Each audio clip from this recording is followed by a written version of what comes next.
Hello, everybody. Welcome to Popcorn Planet. I am Andy Signore, and I'm so excited to finally see some Lion King remake reviews. That's right. The premiere was last night in Hollywood. Critics and audiences have finally gotten the chance to see Jon Favreau's live-action, shot-for-shot retelling of a film we've all seen. Look, I have been very vocal of my clear minority feeling on this film. I do not understand why we have it. It doesn't look like they're doing anything new. It does look visually stunning, but it's like nostalgia at its worst. We just love this film so much. It was so long since we've seen it, and they put together such a good cast, and I really respect Favreau, but I just don't care, and it looks weird, and I don't like seeing photorealistic animals singing, and it's like Air Bud. I don't understand how we've suddenly allowed this and think it's okay. Like the Lion King, the big eyes, the grins, like it makes it more, animation makes it more emotive to have these sort of stories be told. And this movie is an original film. It's not like there's new source material to pull and try and make it its own. I'm sure there's going to be some comedic improv scenes and some little character moments that they've added, but I just don't believe, seeing what I've seen and in reading what I've read about the film, it's just going to be the same movie. We know exactly the story beats. We know where it's headed. Why are we so excited for this? We know it. We've seen it. People are losing their minds at Beyonce. I love Beyonce, but my God, adult Nala has such a small part. Don't you remember the film? Like, don't you understand this? I don't get it. You're just being brainwashed by the Disney machine and the visuals to sort of just, yes, take my money. The 5 highest grossing films this year are all Disney. It's just, and remakes and sequels. It's maddening to me what we're turning into. And anyway, I'm just excited to see these reviews and call them out honestly, because I have not seen the film. I don't have enough of a channel now anymore for Disney to give me access. They're very particular now in their access. They treat it, very weirdly. It's kind of in a power-hungry way where they just know they have the best and they don't need to give it to everybody. And they do have weird control issues, and they hold grudges and power trips, and it's just... I have to call it out. It is what it is. I mean, you got to let critics come in. You got to let them review, and you can't be so controlling. Your movies are so well. Why? It's just, anyway, clearly I'm not getting access to Disney anytime soon, so be it. I have to read the reviews like everybody else. And last night, the premiere happened, allowing for social media reviews to happen. Now, the way this works is social media reviews are allowed typically after a screening, but they don't allow full reviews to happen until later. And apparently the embargo for full reviews is tomorrow morning. But that's how they sort of try and control the narrative of the film. They want to know when things are coming out. They want to put them all at the same time. And in order to review and get access to these films earlier, go to the premieres, you have to follow Disney's rules or you don't get invited back. That's just how it works. And that's fair. I mean, that's their movie. They're giving you early access. You got to follow the rules. If I see an early film, I always follow the embargo rules, just because that's the way you got to do it. I'm just more frustrated they don't just grant more access, and they're very particular, and they do hold grudges, and that's why, and they also create atmospheres of like inviting critics to premieres, which I'm not saying is paying them off and making them give good reviews, but it just gives them an experience of the film that's not necessarily the same experience you get. And it just, when you're watching the film with Beyonce next to you, you enjoy it a little bit more, is all I'm saying.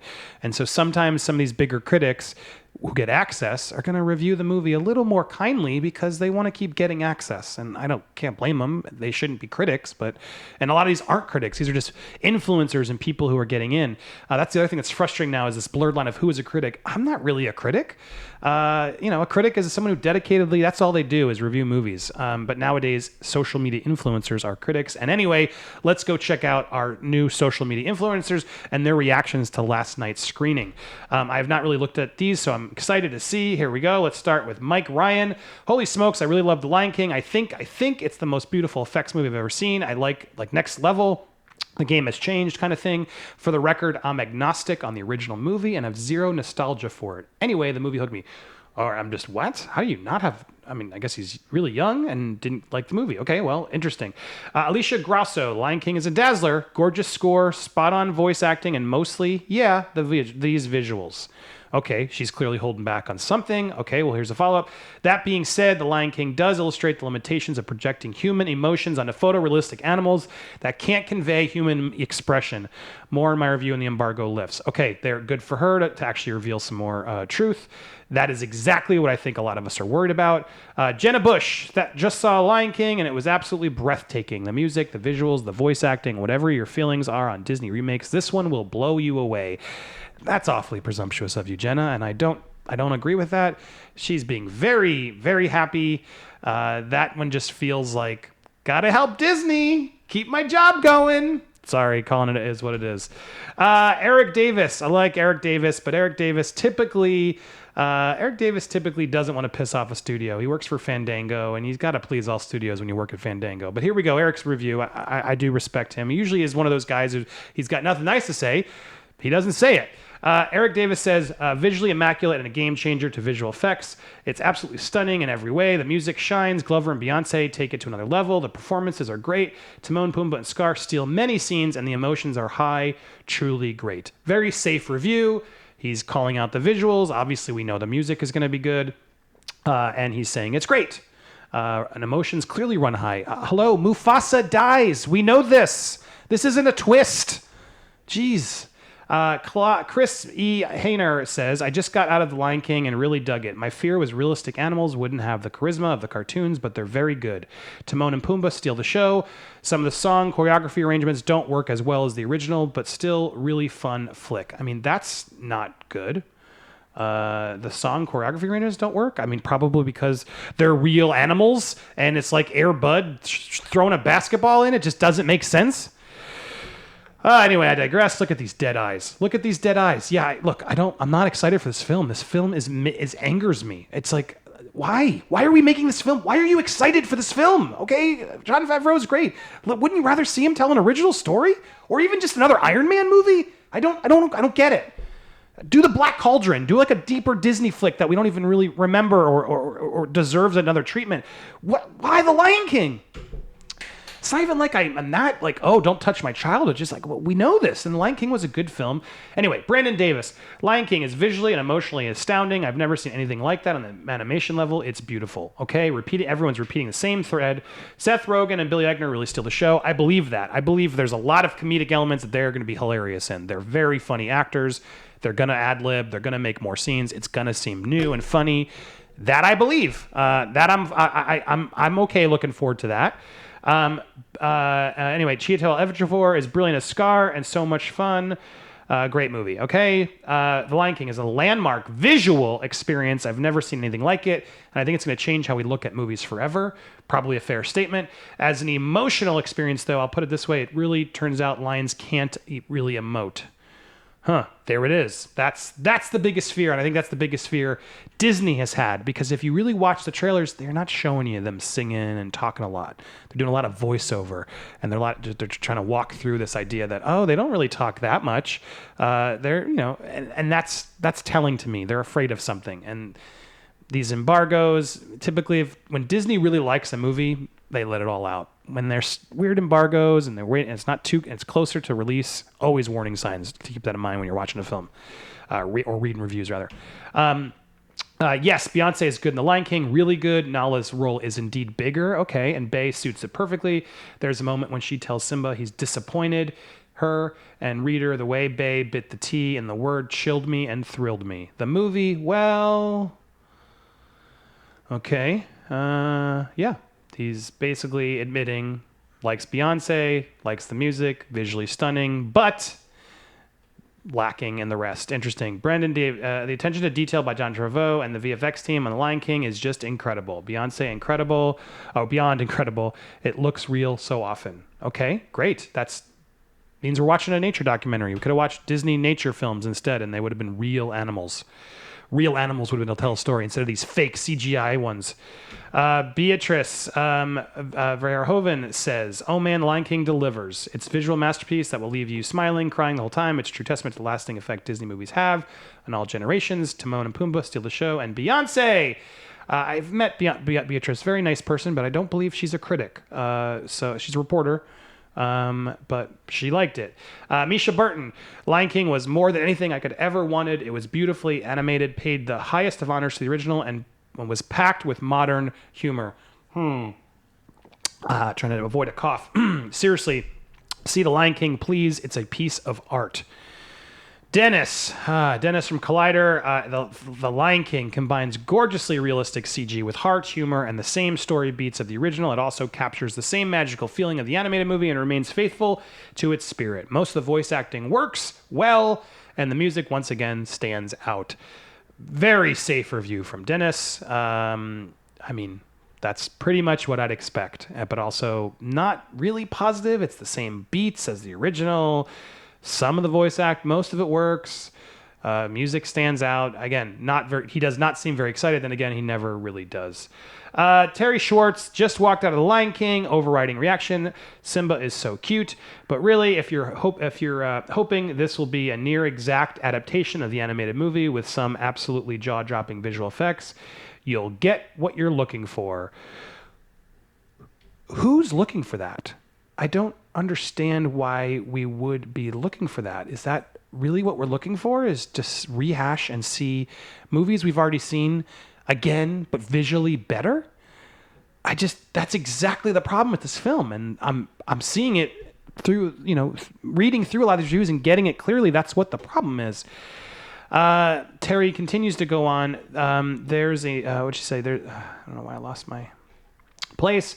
There's enough new content to make it feel fresh, plus some genuine, hilarious new jokes from Rogen and Eichner expected. No one made me laugh harder, and they really nailed recreating the most iconic sequences. I found myself walking out immediately wanting to watch the original. Beyonce and Donald Glover are fine, if underused, but honestly, I thought the comedians, and especially young Simba, J.D. McCrary, stole the goddamn show. He's so charming and brings great energy to, again, the cutest goddamn baby Simba you can ever hope for. I feel like a lot of attention is spent on trying to make sure that lion was cute. It just didn't work if that lion wasn't cute, and he clearly spent a lot of money on those fur balls to make sure it looked cute. But did we need to see this? Rachel Hine, absolutely blown away by The Lion King. Incredible visuals, voice work. Cried all my makeup off. Timon and Pumbaa brought me back from the edge. Would die for baby Simba. Constance Lebo M. Reese Lay's Circle of Life. Those are the strongest Lion King thoughts I have right now. The rest falls in the muddle of a beautiful gown, but the uncanny valley for animals took me out too many times. But it's Lion King, so it's always great. No, it's not. Be critical. Some highlights: Fluffy Kid Simba, Timon and Pumbaa, Chiwetel Ejiofor, Ascar, obviously the clip of Bay's movie song, and the new Elton John song in the credits is a bop. Overall, the voice actors are great. Low light, seriously, uncanny valley for photorealistic talking animals singing. Also, it lost the slapstick moments that make Lion King really funny, so I missed those, and everything else felt just a bit short of what I wanted from it. I guess this happens for serious things too. But I love The Lion King, always, and the voice actors are all fabulous, and the score! Zimmer re-put his foot in the score, and it's going to make $1 bajillion. Perhaps more thoughts to come. Okay, well, that's where we stand, and we've read some of these reviews. I'm not trying to make sure here you go. Stephen Weintraub from Collider. Again, not a critic. He will admit that himself. Been lucky to have attended a number of world premieres, but not sure I've ever heard much clapping during a movie as I did tonight at The Lion King. It was like being at a rock concert. Movie is going to make so much money. So impressed with The Lion King. It's visually stunning. Keeps an authentic feel of the original while bringing a new flavor. Seth Rogen and Billy Eichner are such a formidable duo. Peter Sherratt from Slash Film. Lion King is breathtaking visually cinematic achievement. I can't believe this is a CG animated movie. Timon and Pumbaa steal the show. It's a good Disney remake, but was it necessary? Maybe not. Good for you, Peter. I know Peter loves Disney and has a lot of context there, but he's always usually pretty honest. That's why I like Slash Film. It's an enjoyable, and families are going to love it. That's the truth. That is the truth. And look, I think summing all this up, I'm going back up to Stephen Weintraub's review. He points out my exact issue. Like, when you see a film in the world premiere, and there's all the clapping, and you're sitting next to Seth Rogen and Billy Eichner and Beyonce and Donald Glover and all these people, it's easy to like a movie more. And I'm not, that's not a negative. It's just the way we would work. Of course, the experience feels epic. And I think that, coupled with the fact that it's a Disney early advanced screening for a lot of these critics, they feel a pressure, whether they want to admit it to you or not. They usually feel a pressure. If they really hate a film, they're not going to just come out and say it immediately, unless the film's a complete stinker, which this one clearly has got a lot of talented people really excited they just don't want to be that negative ninny and knock it down a peg and get Disney to look at them funny. Like, why were you so harsh on that movie? Come on, the movie was okay.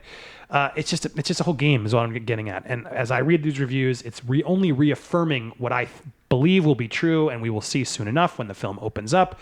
But this film, completely unnecessary. Visually stunning, probably funny in parts, nice to revisit the circle of life.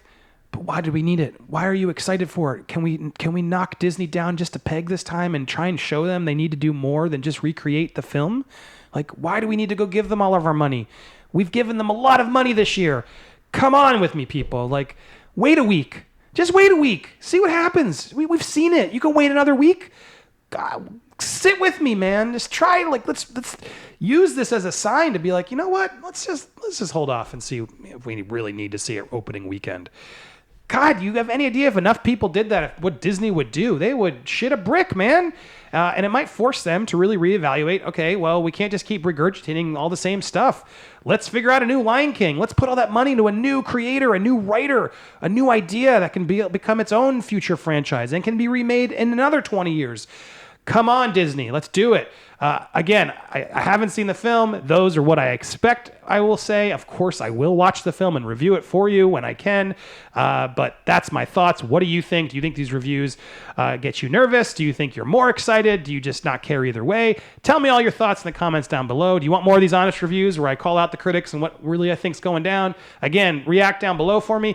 And thank you, as always, for watching. We will see you here every day, 1 p.m. on weekdays, and tonight, 9 p.m. Eastern Standard Time for Live, our new show, FANDUMB. That's right. We're going to talk all about dumb fandom, and you're not going to want to miss it. So stay tuned. Thanks for watching. Bye-bye.